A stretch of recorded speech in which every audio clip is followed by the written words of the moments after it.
Guys, we're here to talk about, I want to give you the basic blueprint to make 10 grand a month in wholesaling. And honestly, this is the easy one. This is the one, if you're just getting out started wholesaling, this is a video you want to pay attention to because number one, I'm not charging it for you. Number two, I'm going to give you the blueprint for it. And by the time I'm done this, I'm going to show you exactly where to get it to go in much greater depth. And here's the really cool part is you can grab this today. You can review it anytime you want. And my favorite part is it's 100% free because my goal is to teach as many people, not only to get started in wholesaling, but teach them how to get their first deal and then teach them how to make their first $100,000. If you're signed on board, let's do it. I'm like especially amped up today. I don't know what's going on today. I don't know if there's any type of event going on, but I don't know. I'm jacked up today. I'm fired up. So now I have a lot more knowledge and I'm going to show you what you need to be successful today in understanding if I can teach a 17-year-old kid, excluding my son, how to do this business. And the most important thing I taught him was how to take action and how to do the business correctly. You have no excuse. So if you want to be successful in wholesaling, you just got to put in the work. There is no substitute for hard work, but you got to work smart. So let's jump into it. We always talk about the 3-3-3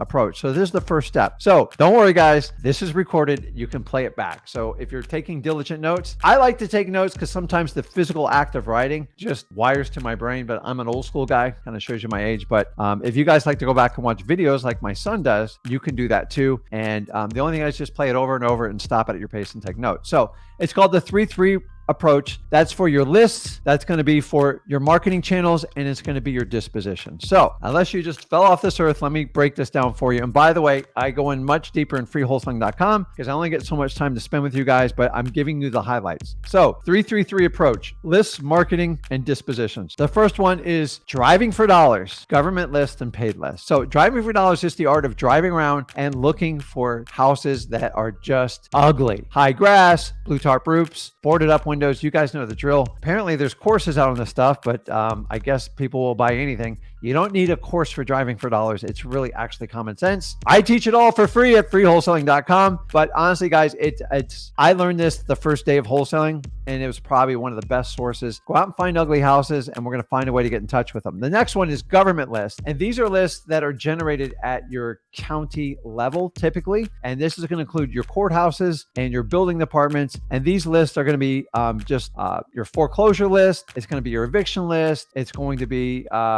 shoot, you could put divorce list on there. I'm not a big fan of the divorce list. You have probates, phenomenal. Oh my God, if you're not doing probates, I need to shake this mic and smack you over the head with it. And then you can break down to the building departments and do fire damage properties from your local fire departments and your water shutoffs. And don't forget, one of the most valuable lists is code violations. Now, your biggest obstacle with these lists is you're going to get some resistance because they have privacy policies. We can't do it's public information argument anymore because they're going to hide behind the policy. So to overcome resistance, you got to beat it with resistance. So understand going into that. And then the third one is going to be your paid list. You're going to be your listrei.com, anything like that, because sometimes it is efficient to pay a small service fee to get access to the information. We all live busy lives, but honestly, you can get all this stuff for free. You don't have to have a paid list, but I look at a paid list as it's a lot cheaper than hiring another employee. And for that purpose I want you to understand that. So that is going to be your list. Let me know if you have any questions on the list. Now, as far as the marketing channels, cold calling, I'm going to beat you to death on it because honestly, if you don't have a lot of money, it's the fastest way to get through volume, which is what you need when you start. The next one is SMS, also known as texting. One of the most phenomenal ways you can do it. It's going to cost you a little bit of money because you have to use a service and you have to skip trace, but the scalability of SMS, there's very few that can match it. The key with SMS texting is you have to convert them from your phone. I get phone calls. You have to convert them from a text to a phone call. Don't think you can automatically take deals down via text. Very rarely you can do it, but the idea is you have to engage them to qualify them. And the only way you can do that is you got to get people on the phone. The last one's going to be direct mail. This is a less likely source if you're just starting out because the reality is you don't have the experience to talk to sellers. And I don't want you to risk marketing dollars if you don't know how to take down deals. So Rick, how do I learn to take down deals? It's simple. Tons of cold calling, direct mail, and driving for dollars, and even reverse driving for dollars, which is the technique. This is another marketing channel. It really falls under driving for dollars, but you go out and put like a sticky note. So you like your yellow Post-it notes, and you can use a stamp or you can handwrite it. It says, I got a quick question about your house. I'll take my pre-foreclosure list or my code violation list, and I'll go ahead and and put sticky notes on it. And then if I put 100 out there and 10 or 15 people call me back, I save a lot of time and aggravation, and it works out perfectly to do that. So those are our marketing channels. I am blasting through this because I want to get to the phone call. So the next one, we're talking about dispositions. So once you get them under contract, you have to quickly find a way to dispose of these properties, aka sell them. And it's real simple. You want to pull up the cash sales, which you can, the easiest way is use listrei.com, or you could for rents. Why for rents? Because these are landlords always eagerly looking to buy properties that they can't get a good price on MLS. They love to get off-market deals, and that's where you and me as the wholesaler comes in, and that's when you do it. And then the last one, guys, I still love auctions, man. I went to the auction last week for a commercial property, and based on the amount of people that show up and how the bidding goes, and like I love to hear people's feedback, it's probably one of the best places to get info. Now, I don't want you bidding at these. You do not want to bid on an auction because he or she that pays the most loses the most. As wholesalers, our job's never to pay the most, period. And the auction, its whole design is to use the FOMO, the fear of missing out. If you don't pay, this person's going to outbid you for $500, and you're willing to lose the property. I find the whole mantra of doing auctions just amazing. It's really, it's like a human experiment. And what I find out is people like to compete at auctions. They take it very personally. I've seen auctions where nobody bid. This is dead true. This was a long time ago, I went to an auction during a very down market, and guys, we're kind of heading that way, and nobody bidded on the property. Nobody bidded on me. And what I did is I let the smoke settle. I went up to the auctioneer and I go, I can't help but see the problem you have here.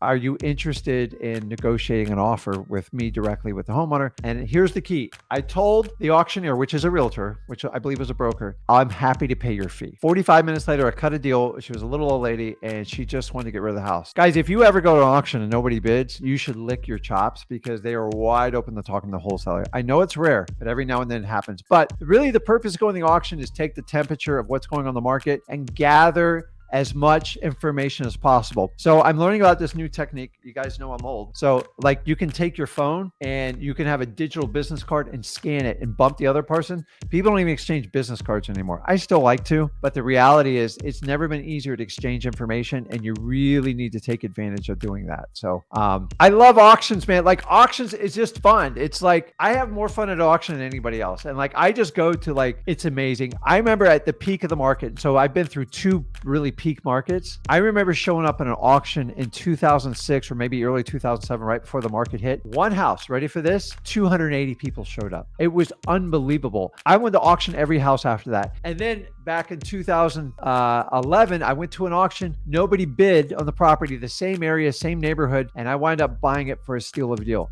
Why? Because people are emotional about it. And you have to understand, in wholesaling, you're dealing with people. It's not really the property, it's the people. And people have emotions, and most people can't remove their emotions from any type of sale they do. And they get emotionally wrapped up into it. And so we as wholesalers have to unwind people and tell them, if we can solve a problem and make it work, then we get great deals. We do not sell people at all. I've told you guys forever, I'm not a good salesman because I'm too busy. I just like to be truthful. It's just easier because you don't have to remember the lies. And for that reason, guys, go to the auctions. They're dynamite. Okay. That's the 333. I'm going quickly here. And by the way, I got plenty of room on the lives. I don't know if you guys are scared to talk to me today. So if somebody wants some extra time, today's the perfect day to do it. I only got a couple people in. So I have plenty of time. See, I shouldn't even be telling you guys this. Something's in the air today. Number 2, sweat equity. And what do I mean by sweat equity? It means just going out and hustling to get deals, networking with everybody you humanly know. Guys, one of my best deals I ever did was through one of my mom's friends. Why? Because I told my mom what to do. And you know what? I don't tell my mom, I never told her I'm a wholesaler. I'm just a guy who buys houses for cash, especially problematic properties. That's it. Don't ever tell someone you're a wholesaler because they don't care, because they don't know what that means. They're like, what does that mean? Are you like a scam artist, or are you selling stuff from Costco? That's sometimes what I get. So I'm a guy who buys houses for cash and I close quickly. You know anyone like that? And as simple as that, from that one deal from a mom's friend, I took over a deal and made over $100,000 on a single family home. And it came out of nowhere. And here's the problem is you have to invest time and energy and tell everybody what you do. And you have no idea when it's going to repay you. But you have to have faith and trust that eventually someone's going to need your services. And the reality is all real estate, it's just timing. All business is timing. Even though they're not ready today, a lot of time when someone passes away or something changes or somebody loses a job or somebody moves away,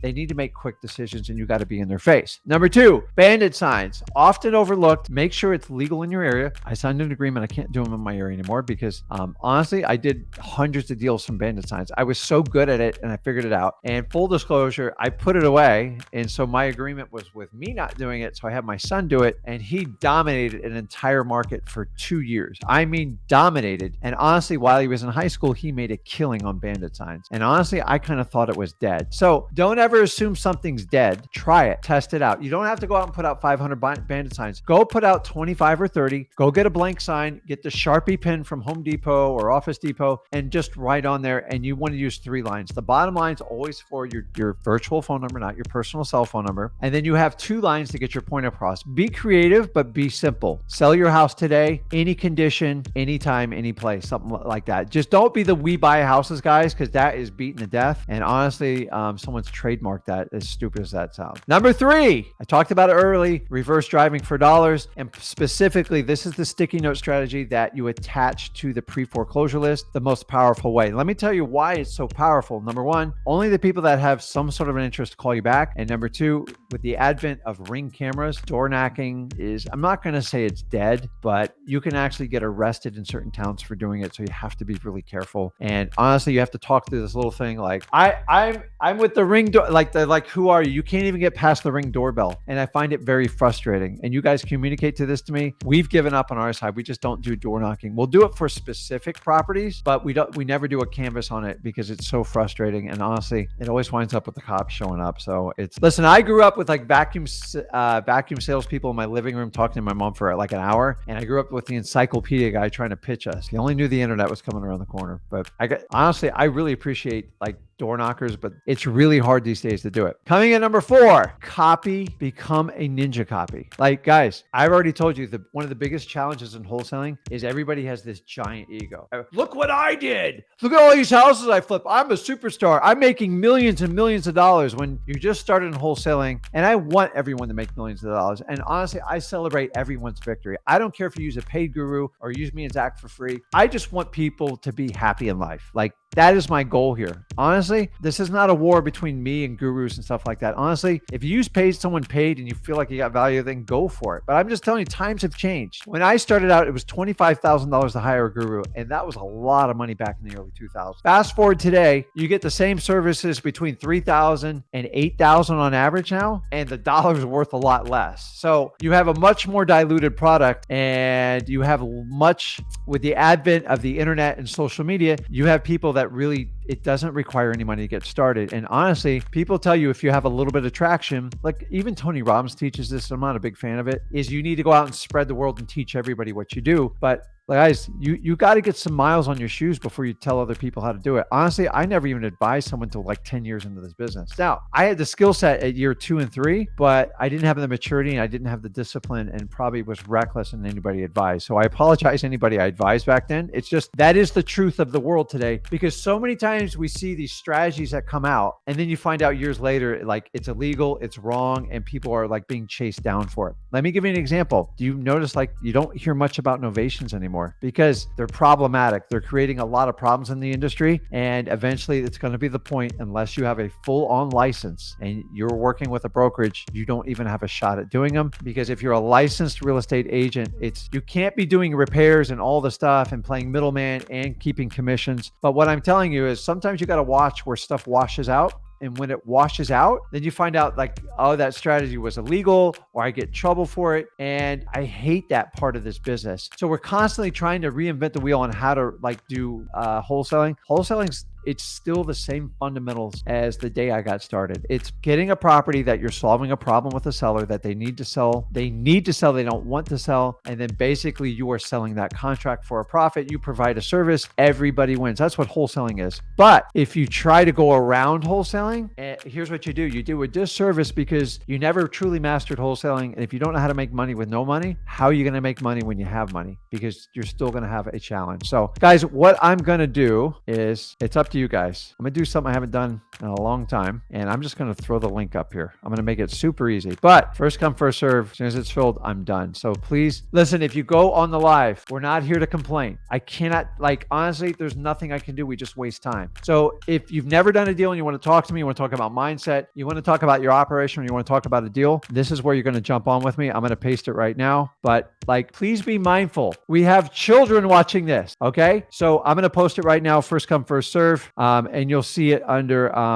oh, well, if you can't figure it out, I can't help you, but it's right there. Let me finish up our teaching, almost done. And then we're going to jump on and answer questions. So anyways, if you lose your ego and you utilize other wholesalers' ego, you can easily reverse engineer anyone's success trail. How do I know this? Because I still do it to this day. Why do I have to go out and spend money when I find someone in a certain market? I get on their cash buyers list because I know they don't filter it out, because they're bragging about they have 50,000 cash buyers, which nobody does. I'm sorry. It doesn't, maybe a national database, but even that, probably a huge margin of error. And then I find the zip codes they're having success. I look at the properties they're listing, and voila, dude, you just got $5,000 of free information. Utilize it. They make it public. There's nothing illegal about it. I try to protect you guys so when you become successful, you don't make these mistakes, because when you get traction in the market, the last thing you want to do is give away. It's like giving away a map to gold. This is why most gurus sell you a map, because it's a map to nowhere. So the reality, if you actually find the gold, why would you let everybody sign up on your cash buyers list only to reverse engineering what you're doing? You guys know cash buyers do it to you guys all the time. You have to do it back. Like, don't reinvent the wheel. Honestly, this is more valuable than a lot of these data companies. And guys, if you don't believe me, go to any Facebook group that has an area where, say it's like,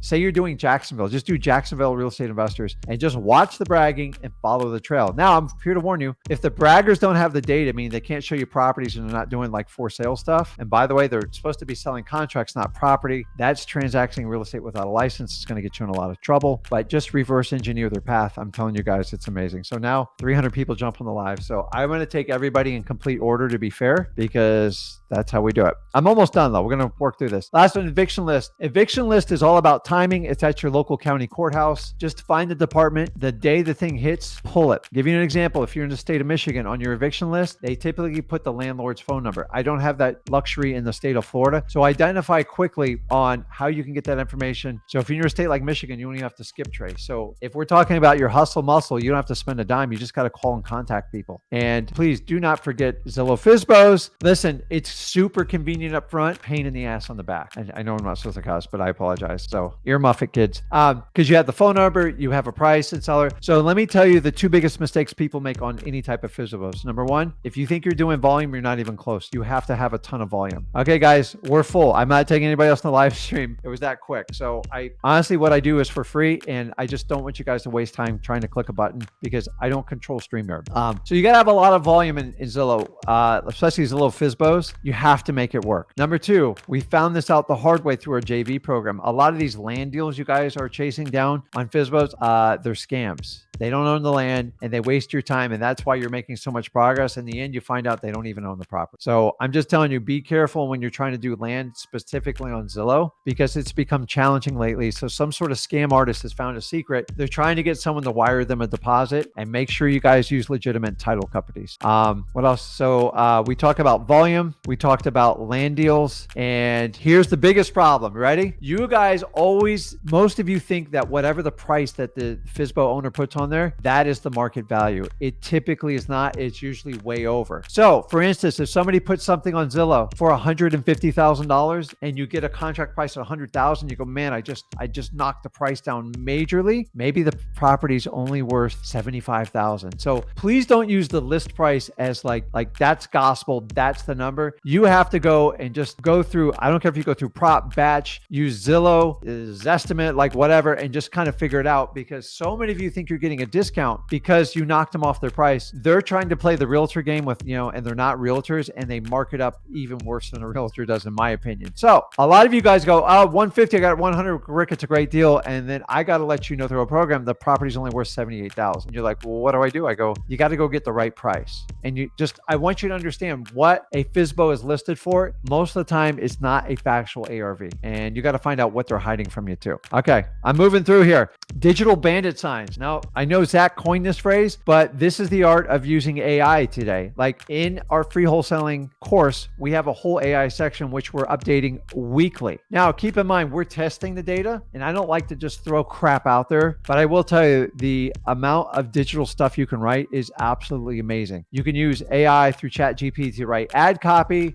If you're really bad and weak at this is amazing. So if you want to post Craigslist ads, do the Facebook groups, we show you like the zero marketing method. AI is absolutely amazing for this. And then really you organically reach out to these groups where you have some credentials, and then you find people say, listen, just to let you know, I buy houses for cash all the time. I love dogs. I feed them bones. I walk them. But if you guys want to get together and talk about our dogs, but if you happen to have a house you need to sell quickly, I'm your guy, and I'll hang out with your dog. Something like that. Not exactly, but like I do it in the fishing community. I've bought plenty of houses from other fishermen. Why? Because I have a natural built-in rapport and I have trust. And the problem is most people come in groups. They come into our group too, Wholesaling for Houses Real, and their immediate post is, where your cash buyers at? Or, hey, DM me. I'll show you. I got a secret way to do a zero marketing method. And every time you guys do that, you're going to get knocked out. And it's a one and done. I just don't have time for it. I don't play games on this channel. We want it done correctly. So if you guys want to go over, there's plenty of sites that you could spam. It's not going to happen here. And the next person that DM me is, why did you get kicked out of the group? The last thing me and Zach ever want to do is kick someone out of the group. But once you break the rules once, I just assume you're going to keep doing it because you don't pay attention. Go get a paid guru. I'm not going to tolerate it. Zach doesn't tolerate it. So if you join the group, if you're not going to follow the rules, you're going to try to sell stuff, not add value, and you're very selfish, you're out. If you need me to spoon feed why you got kicked out, go look at your post. I promise you, I have a screenshot. And so there's some very slick people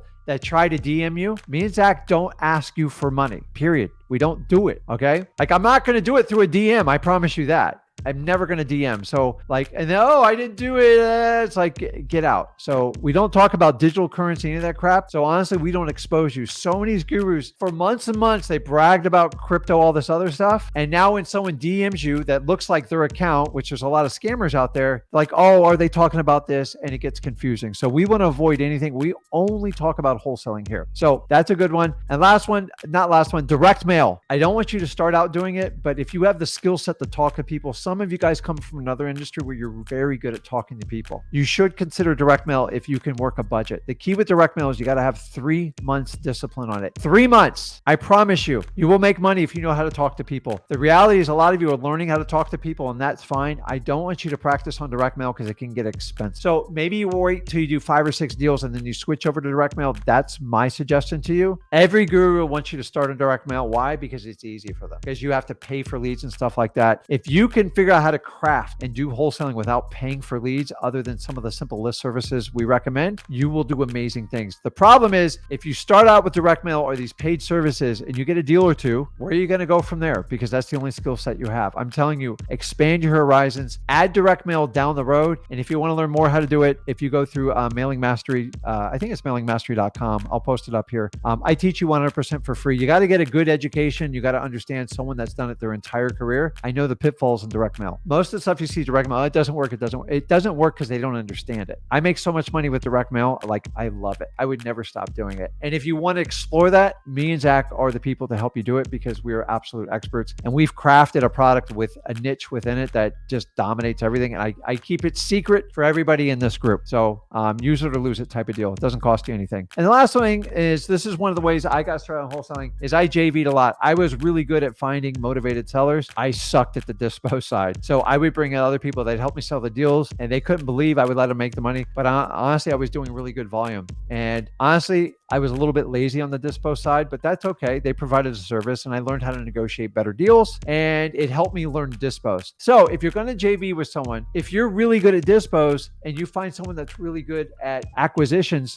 you try to swap each other's skill set, because eventually you either work together or you separate. Nobody ever does it forever. So like if you're going to sign up with someone dispos or acquisitions, just say, listen, I'll partner up with you, but you got to show me what you're doing. If they don't want to show it to you, run. Like, it's a really selfish mood. It's crappy, and I don't like working with people like that. There's a lot of people out there, I'll do your dispo, but I'll never tell you how to do it. Okay. Well, I'll use you for a deal or two and I go find someone else that'll help me do it, right? And I'm going to beat you guys up on this. Cold call, cold call, cold call. It works. A lot of you guys are starting with little to no money. And I'm just telling you, there is no more efficient way in cold calling, because if you had to go meet with 100 people physically, I can call 10,000 people faster than you can meet with 100. I promise you. So you're not going to do 10,000 deals. You just want to find a few people that want to work with you. But my mentality is I look at cold calling in 10,000 batches because I know the volume it takes. If you're looking at cold calling in batches of 2 to 3, listen, I'm not telling you to do 10,000 a day, but you have to have a goal. Like, I'll go through 10,000. If I get 10,000 no's, my persistence is I'll do another 10,000 until I get it. Because the reality is your first 10,000, that's where you're cutting your teeth to actually learn the business. And I've never had someone actually do 10,000 cold calls with the right list, not make progress towards getting a deal. But sometimes I get people calling me like, I called 30 people and I got nothing.